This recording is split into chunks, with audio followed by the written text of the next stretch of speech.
Okay, good morning, everybody. Thank you for coming today. Thank you for attending our virtual press conference. We are the Washington State Department of Agriculture, and my name is Amber Betts, and I'm the Public Information Officer here at Washington State Department of Agriculture. As you all know, we are very excited today to announce the official eradication of the northern giant hornet. And in just a few moments, we will hear from Sven-Erik Spiessuger, our pest program manager and one of the leaders of the eradication project. We'll also hear from Dr. Nicole Russo and our assistant director of the plant protection division, Greg Haubrick. And then available after the presentations will be Anne Lebrun from USDA, Tim St. Germain, he's also from USDA. Carla Salp is one of our communications consultants at WSDA, Cecilia Cicada, and Cassie Chihorse. Cecilia is also USDA, and then Cassie Chihorse is WSDA. We will also send out, after this meeting, a list of all the names and their correct spellings. Just before we begin, just a couple of housekeeping reminders. I believe everyone is muted, and when it is time to ask a question, I will unmute you. You can raise your hand or you can put your questions in the chat. And then again, please keep your video and off and your mic muted unless you are speaking, and that's for our speakers. And then this press conference is also being live streamed on TVW and will be available on our YouTube channel after the conference ends. So with that being said, it's my pleasure to introduce Sven-Erik Spiessuger. And he's going to give us. All right. Good morning, everybody. Amber, can you hear me okay? Yes, loud and clear. Great. All right. So thank you very much for taking time today to join us for an exciting announcement. I'm absolutely thrilled and honored to be appearing in front of you today because I get to deliver some great news for a change. And none of this would be possible without everybody in Washington State and also from other parts of the country and other parts of the world that really helped make this possible. First and foremost, the landowners in Whatcom County who generously allowed us access to their properties for trapping, for eradication activities all throughout this. Also, we have had a dedicated crew of trappers who go out in all sorts of weather, heavy smoke from wildfires, cold, rain, you name it, and service traps that they know will never have hornets in them because that's the point of the survey for the last 3 years. So my hat's off to them for coming in and doing a great job of that. Also, the local beekeepers in Whatcom County and in other parts of the state who immediately stepped forward to help, running some of the very first surveys for us, trying to catch spring feeding queens of northern giant hornet. We couldn't have done it without them. And one of my personal favorites is the effort from the citizen scientists. So we had a couple programs available that allowed citizen scientists to trap for northern giant hornets and to also view paper wasp nests. And more than 1,000 took place in this, and several of them continued it all 5 years of the eradication effort. And to me, this was absolutely huge because what this did, it allowed us to focus our resources in areas where we knew we had hornets. And it basically provided information for us to make sure that we didn't have a problem going on somewhere else. And of course, the media. What could we do without the media making this as important as it was? It was very shocking to see our story reach over 1 billion people in May of 2020. And, the media played a large role in that. And here you are again today to help us celebrate. And I'm glad you were all able to make it. I don't want to I really didn't want to single out two people, but there are two people who really went above and beyond. And I'll start with Paul Van Westendorp, who's the provincial apiculturist for British Columbia, who even met us during the peace at the Peace Arch Park during the pandemic because nobody could cross the border to receive training on our tracking equipment and help track down a Hornet that had flown over the line that we couldn't cross. So that was really exciting. And then last but certainly not least, Ruthie Danielson, who is a resident of Whatcom County, who really went above and beyond spreading messaging and helping train people to hang traps and just being an all-around great citizen volunteer. Just an awesome story there. But anyway, so those are the thank yous. I've been asked to go over the timeline, and I'm very happy to share this story with you because it's quite a great story. And it actually starts all the way back in 2013 when 42 people were unfortunately killed by northern giant hornets in China. And this was broadcast as a news story by CNN. And this got us all thinking a little. And in addition to that, another 1,675 people were severely injured that year. And so this is all the way back in 2013. And we got to thinking, what would happen if this really showed up here? So in 2016, a number of states actually got together and developed a framework to respond to the introduction of a hornet. And this is something we had kind of in our back pocket since the year 2016.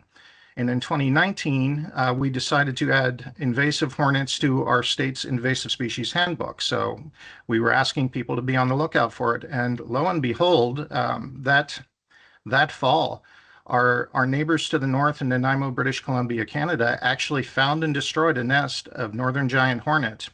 And that really made us stop and look around. And what a big surprise was later on, December 8th, we received a report from a private resident that he thought he had a northern giant hornet, and it turned out that's exactly what it was.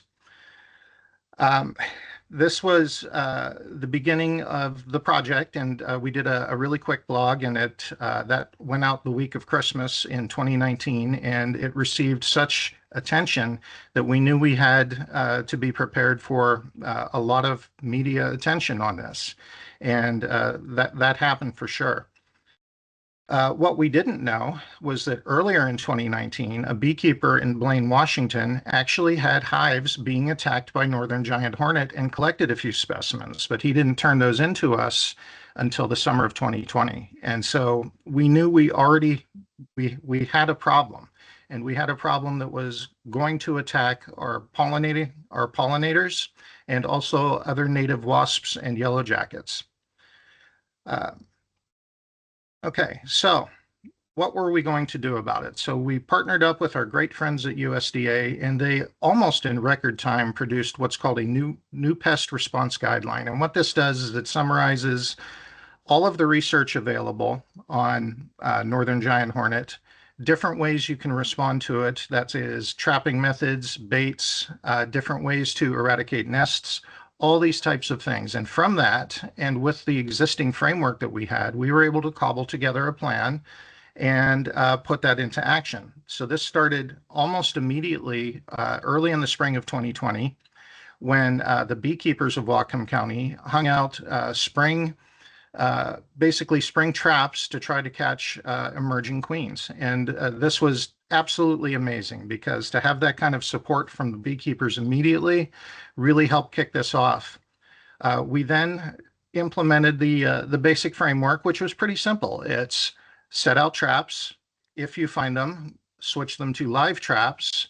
When you get a live hornet, follow it back to its nest and then take out the nest. And, it's a real easy statement, but that is basically the plan of it. And this is what we implemented starting in July of 2020. And lo and behold, we did capture some hornets. We captured a few males. We captured one down in Bellingham, which was a queen that was turned in by public outreach.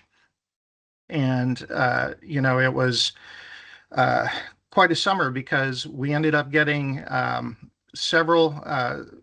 almost 1,000 traps out all across Whatcom County. And Whatcom County is mostly rural, and the property owners there were very receptive and basically helped, and a lot of them stepped up and hung their own traps as well. So it really was a true partnership, which was absolutely great. Now, all of this led to the first detection in the fall of 2020 of a nest, and this was very exciting because the tracking portion was probably the most difficult portion. We had played around with Bluetooth technology, and it was really good, but it really wasn't quite what we needed. It didn't last as long as it needed to, and our friends at the USDA came through and lent us some radio tracking devices that were in use for another program. Because, as you know, this was 2020, and even though we had ordered radio tracking equipment, because of the pandemic, we were told it would take 8 weeks to get there. So it was really great to have our partners come through again and overnight us the equipment we needed. And this led to almost immediate results. We were able to follow a hornet that we had tagged with a radio tracking device through the forest to an alder tree that had the first nest in Washington State inside of it. And we were able to assemble and take that nest out. It was a little scary because there were a lot of newly emerging queens right inside that nest. We believe we got there right in time, but we knew the work wasn't over. So we continued this in 2021. And these same sorts of efforts led to the detection of 3 additional nests, which we eradicated in 2021. And thank you again to the property owners who allowed us access, in one case, even allowing us to bring a bucket lift onto their property because the hornet nest was so far up in a tree. That was quite an eradication effort that time. After that, and following basically official protocols, we need to survey to make sure that we have removed all of the nests and that there are no more insects around. And that is a long and tedious process, which is carried out mostly by seasonal trappers who, like I said, they go out in all weather.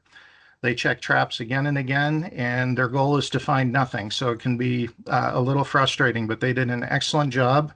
And in fact, in frigid cold weather, I am absolutely honored to announce that the last trap was removed on December 5th with no additional fines since 2021, reaching the 3-year mark.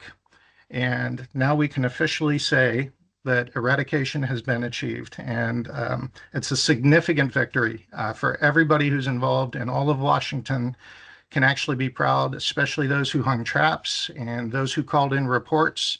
And what can I say? I'm just extremely excited to be able to announce this today. And although it is an absolutely significant victory, we won this battle. The battle will continue. We will continue to be vigilant. For those who don't know, other hornet species can be introduced. We are fighting yellow-legged hornet in Georgia and South Carolina, and the country of Spain just recently found southern giant hornet. So we're always going to have to keep on guard, but we can definitely declare victory here today. And so with that, Amber, I'll pass it on to the next speaker. Okay, thank you, Sven. And now I'm introducing Dr. Nicole Russo, the Associate Deputy Administrator at USDA. Good morning, everyone. Hopefully you can hear me. So on behalf of the United States Department of Agriculture, I just want to start today by saying how excited I am to be here celebrating this landmark victory with the Washington State Department of Agriculture. It is truly amazing what we can do when we unite towards a common goal. About 6 months after the northern giant hornet was first detected, it captured the nation's attention. Our first APHIS interview about this pest went viral. The story was picked up by 200 media outlets in 15 countries, and we had over 700,000 social media interactions in the first 5 days after publication. The strong partnership between USDA's Animal and Plant Health Inspection Service, or APHIS, and WSDA was an essential component of eradicating the northern giant hornet from the United States. True to what we often see when partners come together to fight a destructive pest, a shared goal and determination brought promising results. Now, you've heard from our partners at the WSDA how we came together really early on to plan for the potential introduction of this hornet. After confirming the identification of the initial specimen, WSDA used our federal guidelines to help decide on survey methods, what bait to use in their traps, and this early collaboration and engagement set us on a path for a successful response strategy. Yet, as we embarked on this response to Northern Giant Hornet in 2020, none of us knew that we would soon face the added uncertainty of the COVID-19 pandemic. Not only were we fighting a challenging pest, but we also had to ensure that our team members were safe from this life-threatening contagious disease. Despite the changing conditions, the team eradicated the first nest in October 2020. I applaud this team's flexibility in adapting to continuously changing COVID-19 guidance and adhering to that guidance while still accomplishing their mission. WSDA and its partners located the first nest using telemetry tags that we had previously used to research the spotted lanternfly. APHIS Forest Pest and Methods Development Laboratory provided WSDA with these surplus tags and receivers, which were then used to track the hornets to their nests. This amazing endeavor really reads like a scene from a movie. This team had to capture a live hornet, attach a tiny telemetry tag to the insect, and then had to track this insect back to its nest using receivers, listening for beeps while simultaneously looking for flying hornets in the area. It's amazing. The partnership with WSDA and APHIS was key to this remarkable accomplishment. And I want to highlight the actions of one of our federal team members whose dedication and resourcefulness was so impactful to this effort. Now, APHIS has a very small office in Blaine that helps facilitate the safe trade of import and export goods. Mr. Stacy Heron is the plant health safeguarding specialist in that office. Stacy assisted with trapping throughout the response, helped provide oversight, and was present for every eradication, and even found one of the nests. Stacy's partnership with U.S. Customs and Border Protection proved invaluable when WSDA suspected that a hornet they were tracking flew over the Canadian border. With Stacy's help, WSDA was able to loan their tracking equipment to the apiary inspector in British Columbia, Canada. The international team met at the Peace Arch Historical State Park, and U.S. and Customs and Border Protection and the Canadian Border Services Agency supervised the handoff of that tracking equipment.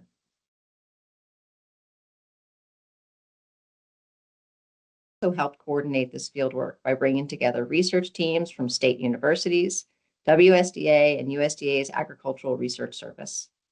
APHIS provided funding and facilitated resource and information sharing across multiple agency partnership whenever possible.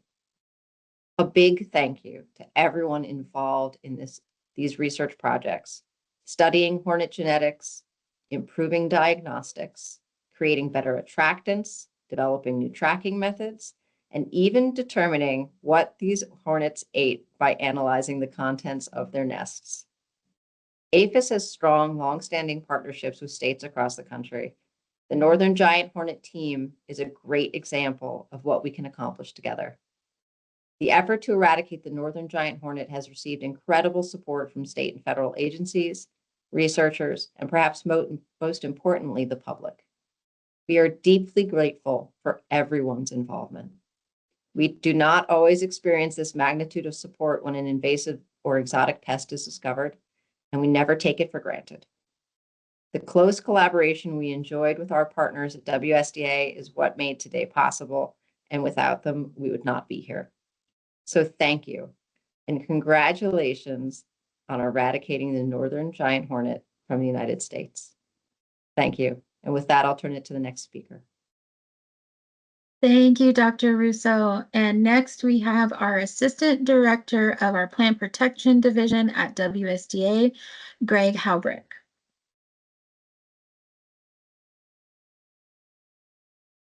Okay. Can you hear me then, Amber? Yes, loud and clear.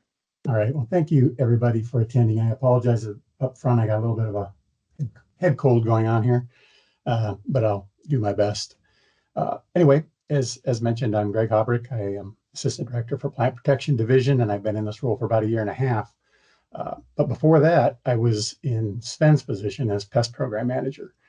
And when I was appointed to that position, 1 week after that, I was informed that Northern Giant Hornet had been located in Washington State. I didn't really know what that meant at the time, but believe me, I learned. And in that role, I was able to attend all 4 of the nest eradications. And even better, I was able to work with closely with the landowners that owned the land that where we found the nests. And I want to say that they were a great group to work with. They were extremely helpful. They provided support when we needed it, and pretty much let us come and go on their property. And we really do appreciate that. Sven mentioned also some other amazing people from Whatcom County, including the beekeepers, citizen scientists that hung their traps, people that reported, phoned in reports to us, whether they were validated or not. We appreciated all the time and effort that the people of Whatcom County put into the program. Besides the amazing citizens of Whatcom County, I wanted to thank a few other folks. And first of all is our counterparts at USDA APHIS. They were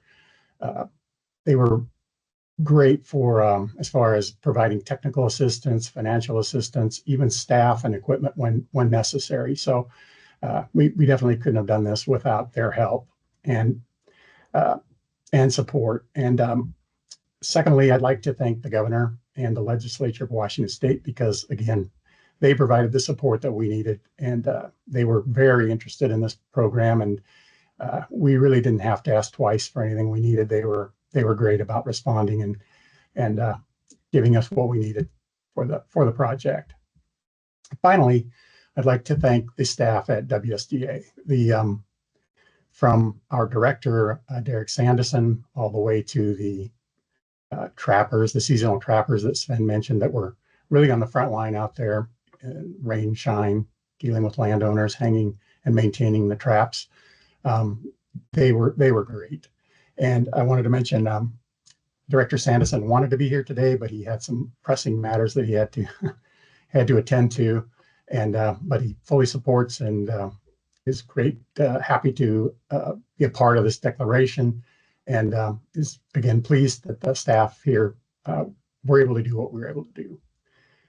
And with that, I wanted to thank individuals, but I knew if I started doing that, I would forget somebody. So I decided not to do that. But there is one person I want to mention. That's Jenny Senna. She was very instrumental in setting up the initial trapping grids, and she supervised our trapping program for a couple of years. And I just want to mention her because she passed away about 1 year ago from a kind of a long illness. But while she was out trapping and working hard, she still didn't feel very well all the time. But she kind of a bit of, I guess, showed what the people here in the program. I want to also mention, the people that worked on this program had other jobs as well. They weren't assigned specifically to Northern Giant Hornet. They also had to work with spongy moth, Japanese beetles, and other things. But they were able to do all of that, and as well as run this program as well as they did. So again, just a big shout out to all the staff here at WSDA. And that's all I have. So thanks again for attending, and I will pass it back to you, Amber. Thank you, Greg. Pardon me while I have a few tears here. This is an incredible accomplishment, and we are so excited to be here. We're going to open it up now to time for questions. So again, if you would like to raise your hand and ask your question, you can, or you can put it in the chat. And so it looks like we got Mike. I think that's Mike Baker. Let me find you here. Okay. Allow.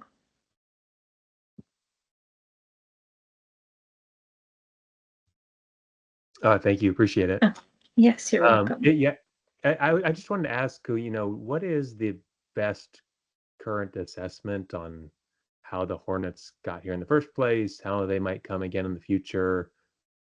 Are there any policies that might sort of prevent that, limit the potential of them trying to establish again?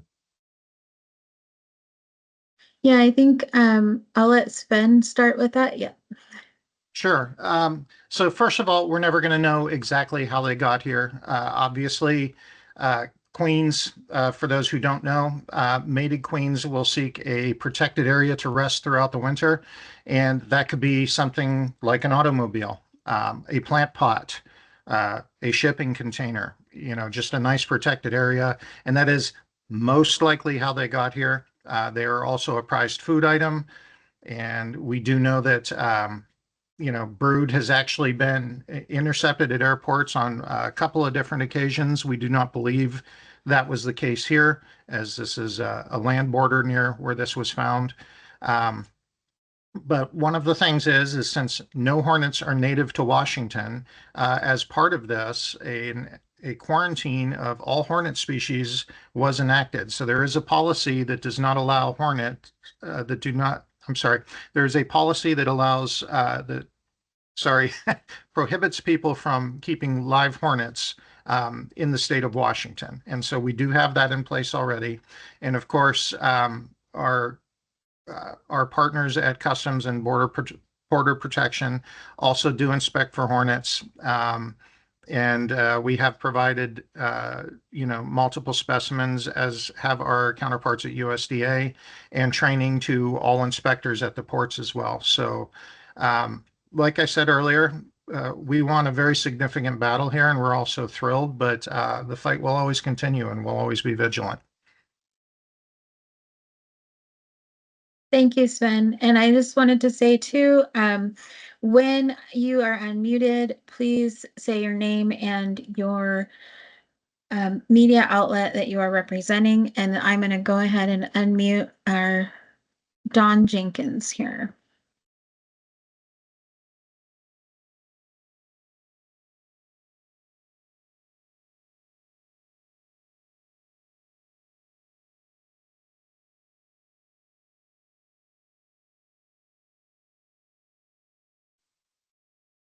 I think, Don, now you can unmute yourself. There we go. Okay, thank you. Yeah, Don Jenkins with the Capitol Press. Besides the nest eradications, are there other possible factors for the hornet's apparent failure to not get established in Washington? I'll go ahead and do that again. Thank you, Sven. Sure, no problem. Thanks for the question, Don. Always it's a difficult thing for, a new invasive pest to go to a new land and establish. But, we actually had evidence that it had no real problem doing that. And, Washington State University and a few other universities also did climate models, basically indicating that the Pacific Northwest, particularly where we found this, and also the eastern half of the country, are actually perfect for this particular pest to get established. That said, one of the things that is kind of curious to us is that all 4 nests found in Washington State were actually found in the hollowed out cavities of alder trees. And in their native range, over 90% actually nest in the ground. And in fact, the nest that was found in Nanaimo, British Columbia, Canada, was also found in the ground. And, we did a lot of genetic testing and demonstrated and actually eventually figured out sort of a town and region in South Korea where our population originated. The one from British Columbia originated in Japan. So knowing this, there's a couple of reasons why they may have been nesting in trees rather than the ground, and that is that it was only one founding event, and the genetic disposition to nest in trees may have been passed down. That is one theory. And so this could have actually helped us out quite a bit. Whereas, those which may have been disposed to nesting in the ground may have fared better. However, we also had some pretty significant flooding in that area in the years 2021 and 2020. And this may also have eliminated those who nest in the ground. So if if they're only able to survive in tree cavities, it's entirely possible that that worked in our favor. But again, what I think really helped us the most was actually the public calling in reports. I didn't mention it specifically, but our outreach program generated thousands and thousands of reports to our hotline, and we did our very best to answer each and every one. We even got some from other countries and other states. And in doing this, a small population of hornets that was trying to establish here really couldn't do it in secret. Every time a hornet was flying around and visiting somebody's window, we seemed to get a call about it. We even got a call about one visiting somebody's doorbell cam. And, that helped direct us to the nests and take them out. So even though we know we had beekeepers being attacked as early as 2019, like the beekeeper in Blaine, and I didn't even mention another beekeeper had an attack, captured a specimen and turned it into WSU prior to our official detection in December of 2019, we know we had an established population. And so I got to tell you, as an entomologist, I've been doing this for over 25 years now, and it is a rare day when the humans actually get to win one against the insects. So I would like to say we had a little luck from the weather, a little luck from genetics, but most of all, we had a lot of tenacity from the population up there calling in reports, and our crews going out and working really hard to try to find every possible nest to get rid of it. And I'm hoping the folks in Georgia and South Carolina have the same kind of luck that we did. Thank you, Sven. And we'll just wait a few more minutes to see if there's any more questions. Again, you can raise your hand, use the raise hand function. Oh, Don, go ahead, Don Jenkins. Yeah, Don Jenkins with the Capitol Press again. Sorry if I'm behind the times and don't know this, but did the department ever collect the specimen that was suspected to be a northern giant hornet in Kitsap County? Go ahead, Sven. Yep. No, so we get a lot of reports turned into us that are just photographs. And it's obviously a suspicious photograph. We'd like to check it out. As a precaution, we deployed traps around the area. But the way the report came in was basically a vendor taking a photograph in one of their clients' houses, and they are unwilling to share the contact information with us, and the owner has not contacted us. So we have done everything we possibly can. I will say this, the photograph was one that had been long dead. I can tell that from some experience. And we had a similar incident in Marysville. I believe it was in 2021, where we had a single dead specimen found. We were able to get a hold of that one. It was unrelated to that original population. I suspect, based on the distance and the look of the specimen, or the look of the photograph rather, that this one was also unrelated. A lot of folks don't know.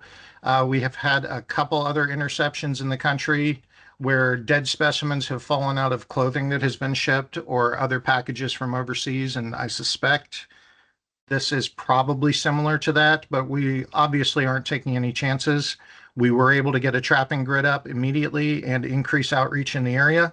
And I'm happy to report that no traps collected anything in Kitsap County, and we got no reports in.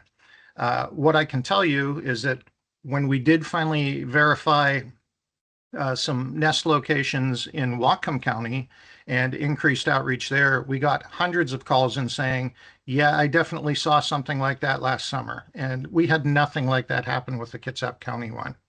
And, there's also the possibility that it's just not a valid report. I can't really say that there's a population or anything going on at all until I see a specimen. And, obviously we're still going to make attempts. We're still in contact with a third-party vendor, but These are things that, they have to work themselves out eventually. And we are going to trap there again next year as a precaution, just because we want to make absolutely sure. But again, right now, we do not have an official verification of that, and it is not an official population. It would only be a single species detection.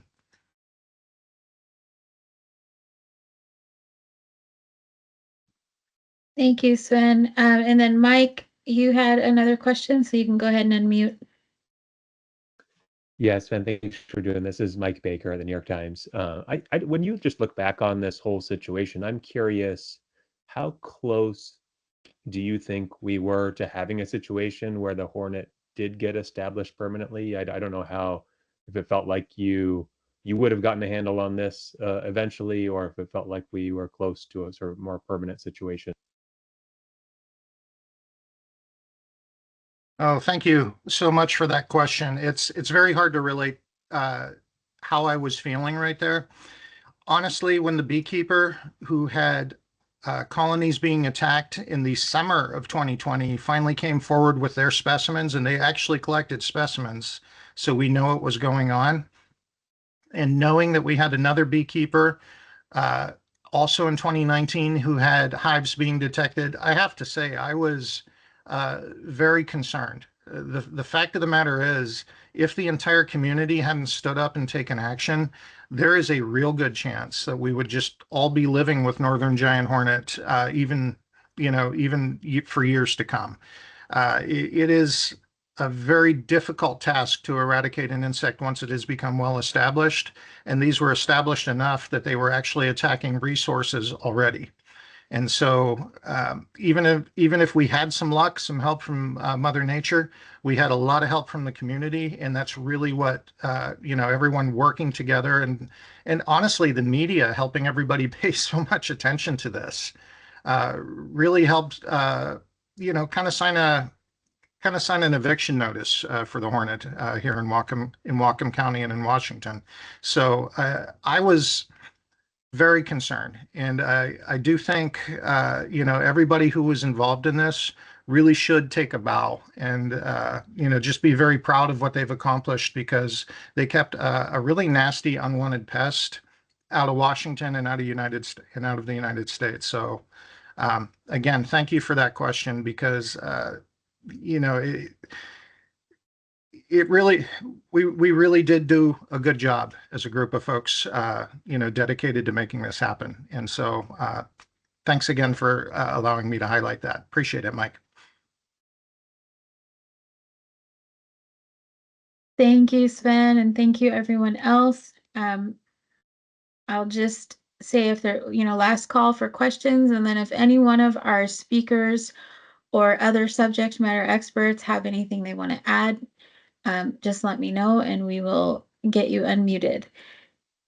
Otherwise, we will have this recording on our YouTube channel in the next few hours. And then we also, this is also being live streamed on TVW. So again, thank you all so much for being here. I don't see any other questions, so we're going to wrap up for the day. And again, this is exciting. We are so proud of our team and everyone involved, including our media partners. Like Sven said, take a bow. We did it. And thank you so much for being here.